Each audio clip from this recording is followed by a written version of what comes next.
Digital audio health by Simatrax. Welcome to the No Problem Parenting Podcast. Hey there, parents.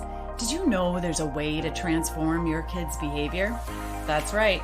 I'm a parenting coach and strategist, and we're going to seek first to understand why your kids are behaving the way they are, so we can really go deeper with your own behaviors and what is happening in your relationship with your kiddos from the inside out, to take the actions and steps necessary to problem solve and transform your parenting so that you can become the confident leader your kids crave you to be. I promise you there is a solution for your parenting problems. Hey there, I'm Jackie Finneman, and after 30 years and more than 50,000 hours of working with countless kids and families, ranging from the severe behaviors that required out-of-home placement to the, she just doesn't listen to me anymore behaviors, there is a solution. When you, the parent, feel confident, when you don't feel the need to rescue your kids, and you aren't losing your cool and yelling all the time, your kids' behavior improves and your kids trust you. They trust that no matter what they're going through, you are going to help them get through it. No Problem Parenting supports and teaches parents how to be the best leader and advocate for your child. If you feel like no matter how nice you are or how strict you are, your kiddos are still struggling, it's time to get off the struggle bus and become the confident leader your kids crave you to be. Join me on this journey of behavioral strategies and resources so that you can feel empowered as a parent again and turn your everyday parenting problems into no problem. All right, welcome back, No Problem Parents. I have a super fun, I feel like she's my new bestie, virtual bestie, with us on this show today to talk all things social emotional learning. And you guys are not going to believe, you're going to be amazed by her products that she is putting out there on the market right now to help teach our kids all about emotional wellness. Let me introduce you to Miss Chelsea Elliot. Chelsea is an enthusiastic speaker, a parenting expert, a children's author, and an innovator. Chelsea's approach to parenting is based on understanding how to handle our children's emotions and behaviors by understanding ourselves on a deeper level. We're all about that at No Problem Parenting. Chelsea uses her childhood experiences to share messages of hope and inspiration with children, teens, and adults alike. She's a certified emotional intelligence coach and holds a master's degree in social work from Boston College and a bachelor's degree in psychology from the University of Cincinnati. Her work has been featured in media outlets like the Today Show, Parents Magazine, Black Enterprise, and Good Housekeeping, among others. Welcome to the show, Chelsea. Thank you so much. It's so wonderful to be here. Seriously, girl, you have done so much in such a short amount of time. I suppose it feels like an eternity for you. Yes. But in creating all of these materials and products and resources for kids, tell us a little bit about Somocom Lab, and then we'll get into, I have some questions. Yeah. So Somocom Lab, the word Somocom is super made up. It is social emotional communication lab. So I created the company after the journey has been it's one step at a time. Like there was no planning, no strategy in this at all whatsoever. It was just like, oh, I'm supposed to do this. Okay, next I'm supposed to do this. So I wrote a book for my daughter while I was pregnant with my youngest during the pandemic. Mm-hmm. And as I was having the second book illustrated, I had this very clear vision of a card deck. And it was so clear that I went on Amazon and was like, did I see this on here? Like, where did this come from?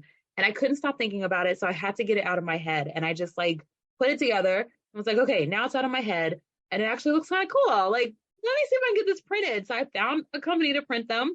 And I got it in my hand and I was like, oh, this could be a real thing. And then somebody was like, oh, you're going to need a boy version, because it was all based on Natalie and the 7 core emotions on the feeling wheel and, expanding those emotional terms. And so there were 130 words on there, by the way. So I created 130 kid-friendly definitions for these words. So it wasn't just let me just hurry up and get this done. It was very thought out and a very in detailed process. Mm-hmm. But once I heard that, you're gonna have to make one for everyone, I was like, I'm not doing that. That sounds bananas. And then I got the idea to have this diverse group of kids that represent the world. Like they represent everyone as much as humanly possible. So I have kids with disability. I have kids of different backgrounds and different genders, and just making sure that kids can see themselves in those children in the crew. So it's the EQ Kids crew, and also learning to have empathy for people who don't look like them and people who are different from each other. Like somebody who doesn't look like you can also feel upset. Like it's okay. Somebody that doesn't look like you can be sad. And so like I said, one step at a time. I remember on my birthday, in 2021, my youngest daughter had just finally started sleeping a little bit more through the night. Not very much, but a little bit more. And I woke up at 4:00 in the morning and I was so mad. And all of a sudden I heard EQ Kids crew. And I was like, oh, that's going to be the name. That's it. Like it's done. And I went back to sleep. And I was so excited, like, okay, one step at a time. And so I don't know, that's how it all came about. And it's just been kind of a ride ever since. It's nothing planned. And then all of a sudden things come into your mind. And then you're like, okay, now I got to do a little planning with these cards. 130, did you say feeling cards? Yeah, 130 words on the emotion wheel. So that's what I use. And it's so weird. I did so much research to find the guy that had created that wheel because I wanted to like make sure I could get the right credits or permissions. And I found him. And he was like, sure, go for it. Here's an updated version. So on my website is the updated version of that wheel. It looks a little different than the ones that are online that you can Google. But I was like, if I wasn't supposed to be doing this stuff wouldn't be happening the way it is. I've been using that wheel for years, decades. And for me to have a new version of it by the creator, like, okay, I'm going to keep going with this and see where it goes. So no, none of this was planned. None of this was strategy. It was just my brain in overdrive. Well, and so your whole heart and passion is to raise confident, resilient, and compassionate kids through emotional wellness. And I love, of course, to create those parents that are going to be confident leaders for their kids. But obviously that's the end goal, is that we have confident, resilient, and compassionate kids. I love that you put resilient in there because we are not here to prevent our kids from going through hard things. We are here to help them be able to get through hard things, right? Yes. That's what I talk to teachers and educators and parents about all day, every day. Like, you don't have to remove the challenge or prevent them from feeling this thing. Just help them work through it so that when they're by themselves, they know how to do that. Right. Because it's going to happen. We all have feelings. Sure. It's okay. So we just need to know how to get through it. Yeah. In step 3 of No Problem Parenting, I talk about change the conversation. And that means we are not here to convince our kids, to coerce our kids, to try to bribe them into, feeling okay or making things better for them, or get them to do things. We are here really to raise them to be confident and really feel and believe that they can get through any problem that comes their way. So before we go further, I do want to, sometimes I get ahead of myself and I forget that the listener may not always know what we're talking about. So let's talk a little bit about what is that emotional wheel. So the emotion wheel has 7 core emotions on it. There's happy, sad, mad, bad. So like the tired and sleepy and bored emotions, disgusted, surprised, and I always forget the last one, fearful. I was going to say scared's got to be in there somewhere. Yes, fearful. And so it has those as the 7 core emotions in the center of the wheel. And then those words get broken out into more in-depth words. So instead of just saying that you're angry, you could be feeling frustrated, right? So teaching kids how to drill down into that anger and really understand what they're feeling. So do they feel frustrated? Do they feel aggressive? Do they feel humiliated or let down in that situation? So those are all different emotions in that same core. And so giving them those words is really helpful for them to understand, 1, what I'm feeling has a name, which means other people have felt it. And 2, I can work through this. And then the third level breaks out each of the words in the second level into 2 separate words. So if they're feeling angry, they might be feeling frustrated. And that frustration could be feeling annoyed or feeling infuriated. So those are the 2 words that's broken out into. And so it just drills down further and further and further into the core emotions, because a lot of people just know mad, sad, and happy. And nobody wants to be mad or sad. Everybody wants to get to happy. And if a kid is feeling anything but happy, they have to get out of your face and go and fix themselves and then come back to you with a smile on their face, right? And that's just not healthy. That's not realistic. It's not helpful to anybody. It's just something that, you know, a way for us to cope as adults, but it's not serving our kids. Right. I don't like when, and I have a 2-year-old and a 6-year-old, both little girls. So I'm talking from learned experience, lived experience in the moment right now, what I'm dealing with. I don't like when someone tells a child to just go to your room and come back when you're ready. They're not going to be ready. If they have negative self-talk, they're going to talk to themselves in a bad way that whole time, in a negative way. They're dealing with it in the way that they know, which is in a healthy way. So when you tell them, oh, get out of my face with this and go fix yourself and come back when you're ready, they're not fixing anything. They're going to change their demeanor to please you, but they're still feeling the same feelings. They still have the same thoughts going through their head. And from working with the kids I work with now, they have very low self-esteem and low self-regard. And it is so sad and almost traumatizing to hear a kid say, I'm just a bad person because I make mistakes. No, you're not. That's what they're playing in their head over and over again. I'm an idiot. I'm stupid. I'm dumb. That's what they're telling themselves when they're going away to calm down. They're not saying all the positive things that you know about them. So I've been teaching parents, including myself, how to become their inner voice, because our voice is their inner voice. The things that they hear us say to them or about them or even about ourselves becomes how they talk to themselves.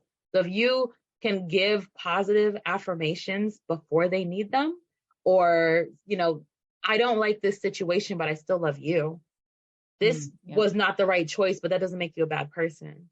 Those types of things over and over, consistently saying that stuff over and over again is so important, because our kids are struggling right now and they are getting a lot of different messages from a lot of different places. And we don't want to break them as a person to make our lives easier. It is their job. It is their role in life to test the waters, figure things out, but we have to give them a safe space to do that and a healthy way to do that. Absolutely. I wholeheartedly agree. What would a good interaction be for when a child is just completely, not that they're melting down, they're just being sassy, seems really intentional, which a lot of times, you know, I always say people don't do this intentionally. They're hurt or there's something beneath the behavior. It's not just the behavior, right? So what would be an example of something to say to your kiddo who is just digging in their heels, you know, back talking, throwing a fit, whatever it is, rather than saying, pop off to your room? There's something behind that. So give them space to talk. Hey, you're not in any trouble, but we need to talk about this. Can you tell me why you feel the way you feel? Do you want to draw it? Do you want to, you want me to talk you through this? Can you share this with me? Can you tell me why you feel the way you feel? And letting them know that it's a safe space, giving them the space to talk without cutting them off or trying to justify or inserting yourself in their feelings because you feel bad as a person for, if they say, oh, you made me feel this way. Well, I didn't mean to do that. That wasn't my intent. That doesn't matter. If that's how they felt about it, that's how they felt about it. And the more we give them space to talk and validate those feelings, whether we believe them or not, the more they're going to open up and share and be honest with it. So again, that has to be done consistently. And it has to be proven time and time again that they can trust you. And if they can't, then they're not, they're going to have those attitudes and not tell you what's going on. But there is always a reason for the way that they're acting, no matter what it is. Yep, I agree. Absolutely agree. And sometimes they don't know. Sometimes it's frustrating for a parent too, because we're trying to coach them on possibilities, give them suggestions or ideas or what ifs or wondering or all of that. And the kids, they just don't know how to put words to their feelings and their emotions. And they don't always need to. But what your resource is doing is helping them to be able to put words to that rather than just the broad, core of the word, happy, sad, mad, or scared. It's giving them, because there's different types of happy, there's different types of mad, there's different types of sad, there's different types of scared. So you're really coaching and teaching the kids. But this is a great tool for parents to be able to learn how to say those things themselves, right? Yeah. I made it for the adults. The characters are cute, so it's for kids, quote unquote, but It's for the adults. Like, we need this more than they do. If we can get ourselves together, we can support them better. You can't expect them to have more self-regulation and self-control than you do. That's just not fair. And it's not practical. Yep. Yep, absolutely. And so you do a number of things. You have a number of things. I want to first mention the website. So it's somocomlab.com. And then they can click on the store, and there are all kinds of resources that you have in here. Your best-selling item is the EQ Kids Crew. That's like the full bundle set. Tell us what is all included in that. So I have the card game. There are 48 emotions in there because I wanted to narrow it down. So it's not all 130, because you can't go from 3 emotions to 130. So it's just levels 1 and 2. There are 10 self-regulation activities and 14 different scenarios, like relatable scenarios for kids so they can practice their words. You know, one kid might think that somebody would be sad in that situation, and another might be mad in that situation. So it's really good to get an idea of where kids are, what their thoughts are about certain things, and just, you know, getting a deeper understanding of them with those different scenarios. There's also a spinning wheel. It has the 7 core emotions on it. And I love to use the wheel with the kids when I say, hey, how do you feel right now? And they're like, I don't know. A lot of times, like 99% of the time, my kids will say, pull out the wheel, because I don't know. I want to see if I can find it on the wheel. And I'm like, okay. So it just has the 7 core emotions on it. They can, you know, pick which one they want to do to randomize the card decks, or they can just use it just to have conversation or just play with it, because kids love to play with it. But I created the small spinning wheel because my first crew kid is autistic, and he called it his clock. And he has the big one, a 9-inch one, and he carried it around his house and called it his clock. And he didn't want to do anything without his clock. And that was how his mom started to get him to talk, because he was nonverbal for a long time. And she got him to talk using that clock about the emotions and how he was feeling. And now he is like super great at identifying his feelings and regulating himself. So it's really cool to see. Oh, that just melts my heart. The spinning wheel we're going to have the link in the show notes, of course, when people are listening to this. So on the spinning wheel, there are 7 kids corresponding to the 7 emotions, and then their facial expressions are showing the emotion and so the body language and the body language, right? Yeah. And so for kids who aren't verbal or who aren't sure how to, they do know by looking at the pictures of the child, like which one do they feel like? And so that's a really helpful thing for parents who have kids who are nonverbal, young kids or on the older spectrum, or whoever, that it works for all. It was such a brilliant idea. And then you have a feelings journal in there too, right? Yeah. So there's a feelings journal. It's a writing and drawing journal. So it's just a bullet journal, but it gives them space to write or draw depending on how they feel, what they want to do. But this is a great space for kids to get really creative and like own their books, because my kids love to take all my journals and notebooks and write in every page. I'm like, could you not take all my stuff? So here's your own space to write and draw and color and destroy. It's all yours. And then there's a fidget spinner that comes with it. And it's a fidget spinner and a pop-it, and it has 3 emotional faces in it. It's like a little octopus. And then I have some different handouts and things for parents to remember, like a card with validating statements on it and a little sticker, a sticker sheet. And then all of it comes in a comfort bag. So the kids can use that bag to put their favorite stuff in. One of my friends has, her son puts his art supplies in there. It's like all his painting stuff. So you can use the bag to store the game, you know, take it with you wherever you're going. But the kid has their own journal. They have their own bag, you know, things that are their own that they can take ownership of. So as I'm saying all of this, it sounds like a whole lot of stuff, but it comes nicely packaged. Yeah. And it is a lot of stuff in this nice, neatly packaged little bag. It is really reasonably priced. It's super cool. And if they use up the journal, you sell the journal separately, so you can always order another one. And talk about the game, the social emotional EQ Kids Crew game. So the big game is what I started with. It's for people who already know the importance of feelings and emotions. They have already kind of, you know, been in that space. They're on their own healing journey, and they want something to go even deeper. So that one has all 130 emotion cards. It has 100 different self-regulation activities. So they're broken up into 50 comfort activities for emotions that are lower energy, and calm body activities for emotions that are higher energy. We don't call them good or bad, positive or negative. They're just comfortable and uncomfortable, higher, lower energy. And I let the kids decide which one they want depending on that emotion and what they feel they would experience with that emotion. But for the game itself, with the cards, it has 4 different activities on it, and they can pick to act it out. So role playing, what that emotion looks like, talk about how it physically feels in their body to feel that, draw it out so they can, write or draw in their journal, and talk about a time that they felt that emotion. So they get an even deeper understanding of it. And then I also have what level that emotion is on the wheel and the associated terms to go with it. So if it's a level 1 card, it has all the level 2 and level 3 words on it. If it's a level 2 card, it has, the level 1s on the front, and then it has all the level 3 cards that go along with it. And so I wanted to make sure everyone got a holistic view of these words so that they can make the associations that are needed for them to really, really understand what those feelings are. And I have used this with preschoolers. I did a whole program this whole year. It has been amazing. And it helped them so much with being able to verbalize what they were feeling. It's funny because the kids, the teachers are like, they just stop in the middle of the hallway and just start crying for no reason. They just burst into tears for no reason. And now they're all saying, I want my mom and dad. Like they know now why they're feeling that. They know what they're feeling. They know how it physically feels to feel what they're feeling, and they're okay with it now. And now they can tell us what that reason is. And it's like, I want to say it's probably 70%. They're like, I just want my mom and dad. I'm like, thank you for saying that this time and not just bursting into tears and not knowing how to speak up for yourself. So it's been really cool to see the transformation and to hear the success stories that have come out of using this game. Yeah, it's so super cool. I would suggest that the EK Kids Crew Professional Bundle, it would be really great for daycares, preschoolers, kindergarten teachers, elementary teachers for sure.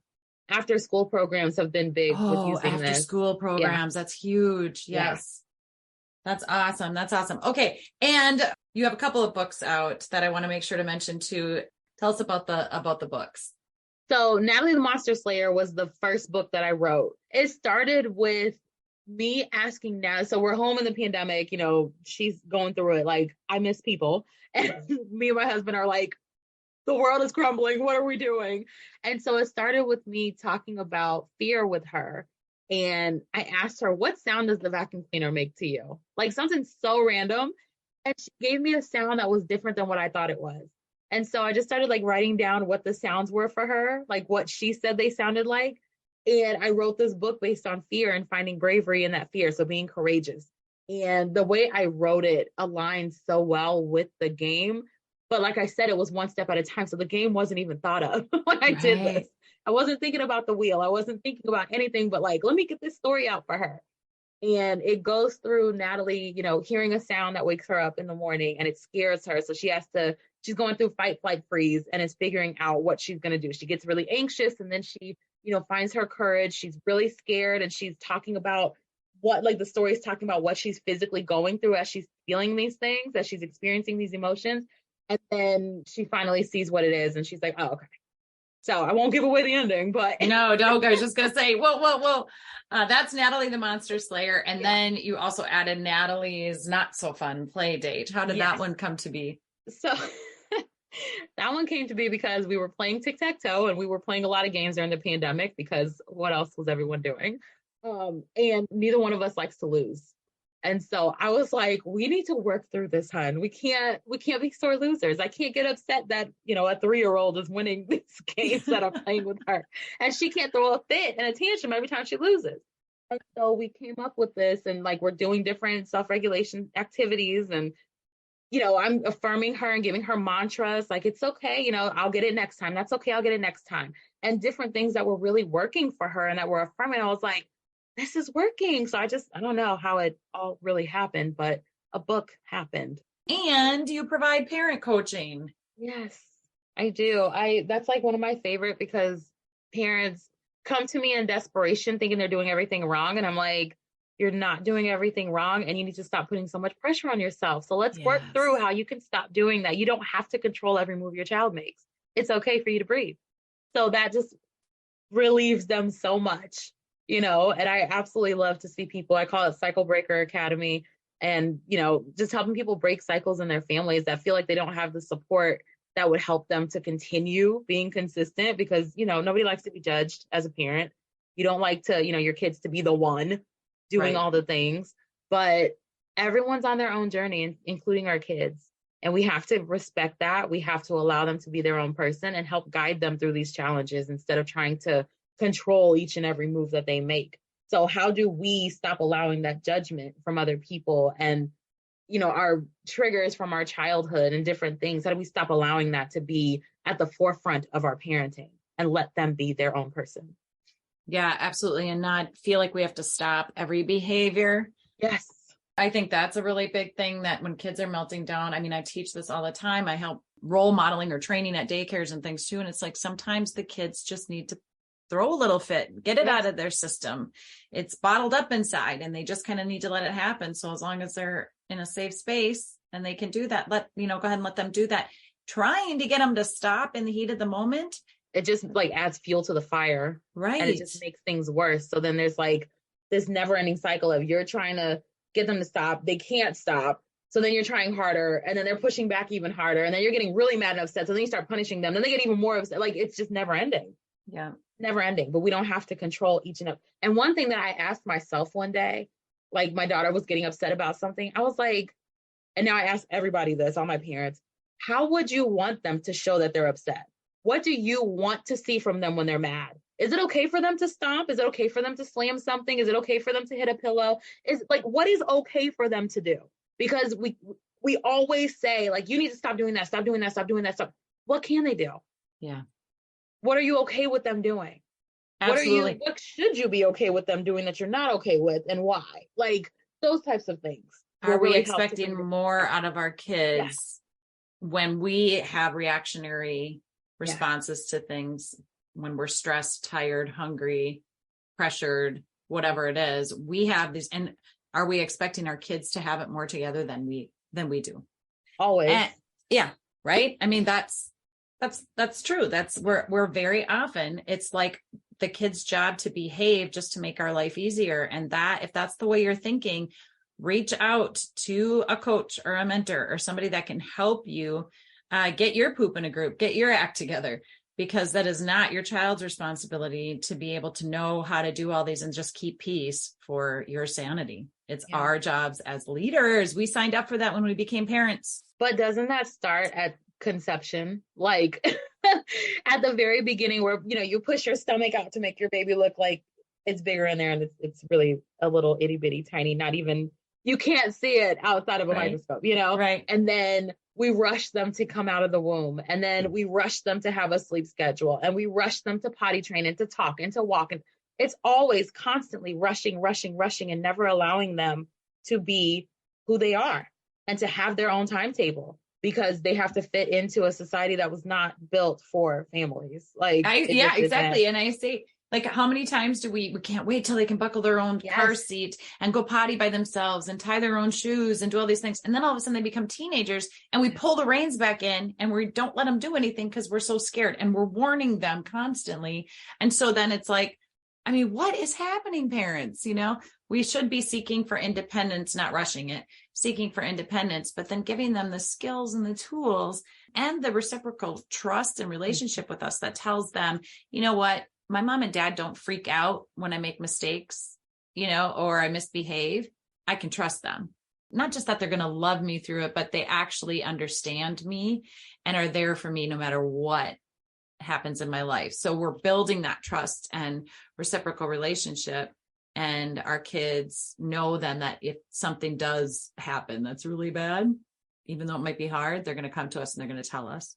And I think Somocom Lab is really, I think it should just be handed out at hospitals and just sent right home with the parents. Yeah, I do appreciate that. And it stems from my own childhood and things that I wish I had and needed when I was younger, and things that I want my kids to have in this world now, And so I'm here for anyone who's willing to listen to what I have to say, and to learning something new and implementing practices that are simple and practical and, easy enough to do, but relieve us of some of our control over our kids, because they need to they need to have that autonomy early so that as they do get older, we don't feel like we have to pull the reins back so bad because, oh, they're not ready. Well, why aren't they ready? Why have you been taking so much control over every single move they make that you don't trust that they can be okay at 18, or you don't trust that they could be okay at 23?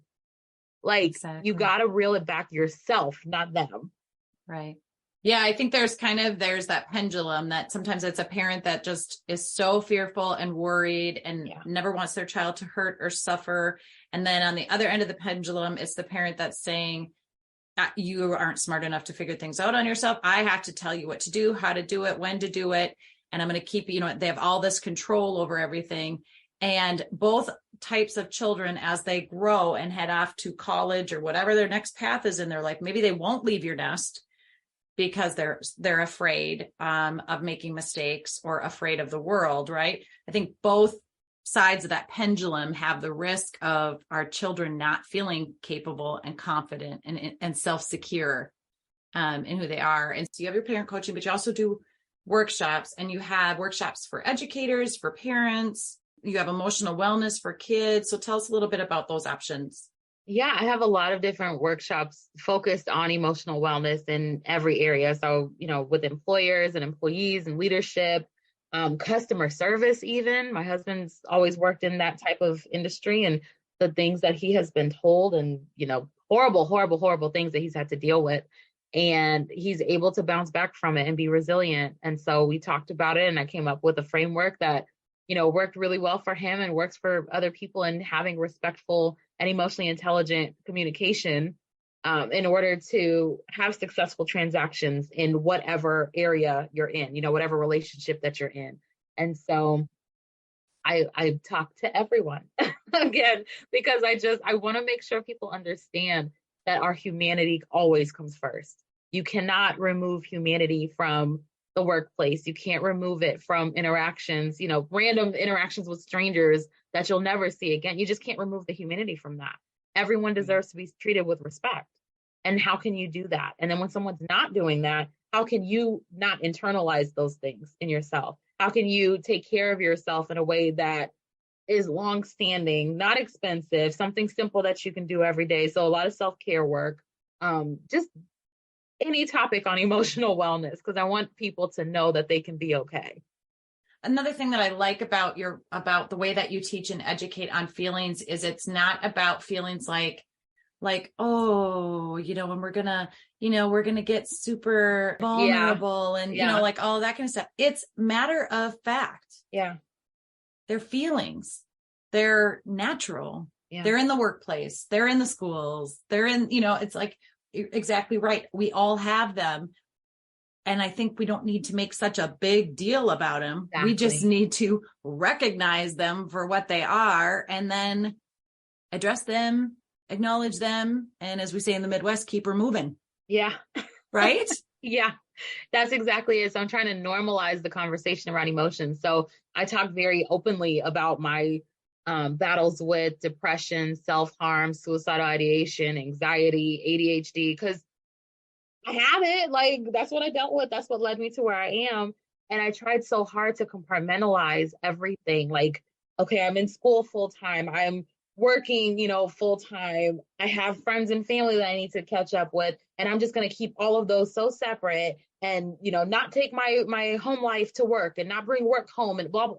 That doesn't work. It doesn't work. You as a human are going through all of these things at one time, and they're all coming with you everywhere you go. And the more I tried to hold that stuff in, the sicker I got, physically ill. I had ulcers constantly. I was so sick. My mental health suffered for it. I tried so hard to push it down and ignore it and, work it away and pray it away and do all these things. My faith is so much stronger now that I've been in therapy. Like, I now know God, and that's how I see it. Yeah. So I'm also on medication. Like, sometimes you just need stuff, and that's okay. Right. But I'm trying to normalize the conversations around that and to acknowledge the humanity in professionalism and in being a parent. There are so many people that think, oh, you're a parent, so your life just doesn't exist anymore. No, bump that. My kids know mommy needs time. Yeah. I taught them, privacy, please. Don't bother me in the bathroom. Everybody knows that around here. And my kids will say the same thing, and I give them that autonomy. Oh, you want privacy? Let me get out of your way. Thank you. So building those skills early, acknowledging the humanity that everyone should be allowed to have, and normalizing these conversations, that's my jam. That's what I do. And so your website is the best place for people to go to find everything out. It's all just neatly laid out there. The store is there, the workshops, the parent coaching, all the things at somocomlab.com. I'll have a link in the show notes for anybody that doesn't know how to spell that. Thank you so much, Chelsea, for being with me today. You are so welcome. I am so grateful to be on your show and to be in company with you, because you are awesome sauce. I appreciate you. All right, parents, that's it for today. Make sure you head over to the website, noproblemparents.com. Sign up to get our emails. We're going to be giving away tips, tools, techniques, and resources, updates on podcast episodes, roundtable events, and more. Check out noproblemparents.com. For now, hugs and high fives. You got this.